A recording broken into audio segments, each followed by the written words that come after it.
L'événement qui allait se produire aux noces de Cana avait dans la pensée de notre Seigneur une signification qui dépassait infiniment tout ce qu'il pouvait y avoir dans la pensée de n'importe qui d'autre. Il n'y avait en réalité aucun rapport, aucune comparaison possible entre ce à quoi tous les autres pensaient et sa préoccupation à lui. Il avait quelque chose à l'esprit qu'ils ne pouvaient, eux, ni discerner ni percevoir. Qu'était-ce donc? Si l'on se souvient qu'il est au début de son ministère, si l'on réalise que ce fut là la première manifestation de sa souveraineté comme fils de Dieu, on est déjà sur la voie. On se rend compte qu'elle a de sa part une intention positive de donner à ce premier acte une signification tout à fait spéciale, nettement distincte de tout ce qu'on pourrait supposer. Dans sa pensée, toute cette affaire est destinée à revêtir un sens et une portée éternelle. Si nous entrons dans le détail, nous constatons que les mots constituent les deux éléments essentiels du récit du mariage, du miracle de Cana, nous donnent la clé de son interprétation, sont les suivants. Mon heure, et il manifesta sa gloire. Nous constatons en outre que c'est le vin qui fut tout à la fois la base et l'occasion de ce miracle de Cana. Or, le vin dans la parole de Dieu est un symbole à la fois du sang et de la vie. Deux mots qui sont très souvent synonymes et très souvent interchangeables. Quand nous nous réunissons autour de la table du Seigneur, nous attestons que pour nous le vin est un symbole du sang.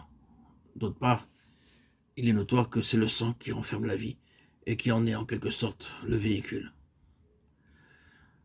Il manifesta sa gloire, nous est-il dit à propos de cet acte particulier. Or, cet acte, il le rattache directement à son heure. C'est donc une étape précise vers l'échéance qu'il s'est assignée. Ce n'est pas sa vie privée qui apparaît ici. Il a franchi le seuil de la vie publique et dès ce moment, il s'avance rapidement vers son destin. Il y a de sa part, dans cette entrée en scène aux noces de Cana, quelque chose de volontaire, de délibéré, et sa pensée à ce moment est fixée sur cette chose particulière qu'il rattache à son heure. C'est ce pas en avant, voulu et réfléchi, qui amorcera la lutte qui se dénouera 3 ans plus tard.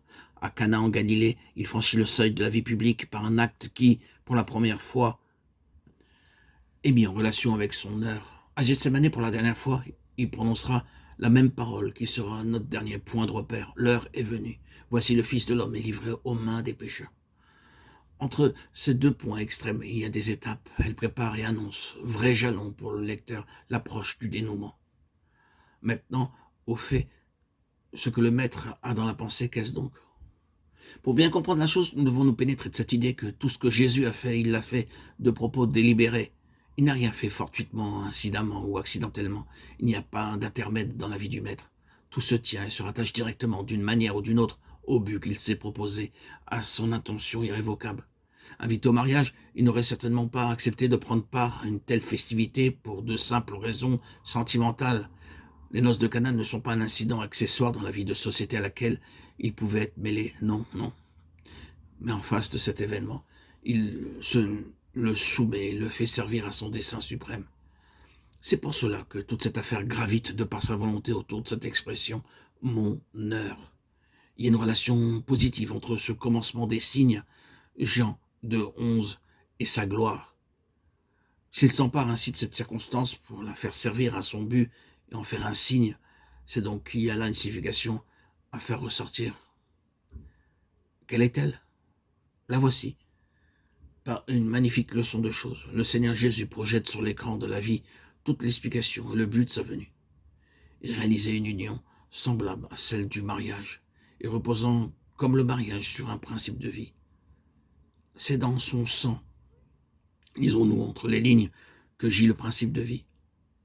L'objectif lointain apparaît aussi ainsi à l'horizon. L'heure où il doit être glorifié est celle qui le mettra en possession de ce qu'il est venu chercher, de cette phalange dont la position à son égard peut être assimilée à celle d'une mariée.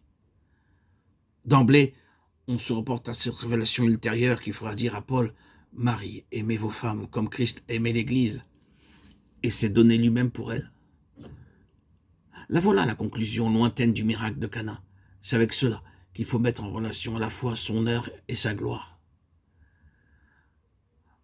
Pour énoncer la chose plus simplement, nous dirons, voilà de quoi le Fils de l'homme a besoin pour manifester sa gloire, d'une Église qui soit unie à lui de même façon sur la base de cette vie pareille pour laquelle il s'est donné. Cette vie sans pareil. ce mariage de Cana, qui n'eût été par ailleurs qu'une manifestation quelconque de la vie de société en Galilée, Jésus s'en saisit, lui donne un sens et en fait l'occasion et le signe précurseur d'un plan déjà tout arrêté. Hein, c'est bien là le commencement des signes. Le miracle par excellence, mort et résurrection, grâce auquel il obtiendra son Église, projette ici son ombre ou sa lumière du fond de l'avenir. Il se laisse deviner et pressentir une union fondée sur une vie qui se livre tout entière. Mon heure, semble-t-il dire, c'est celle-là. C'est de propos délibérés qu'il fait ce pas en avant vers la réalisation de son objectif. Retenons cette pensée centrale. La vie dont il est question ici est destinée à appartenir en commun à tous les membres d'un corps en raison de la relation personnelle qui les unit à Christ.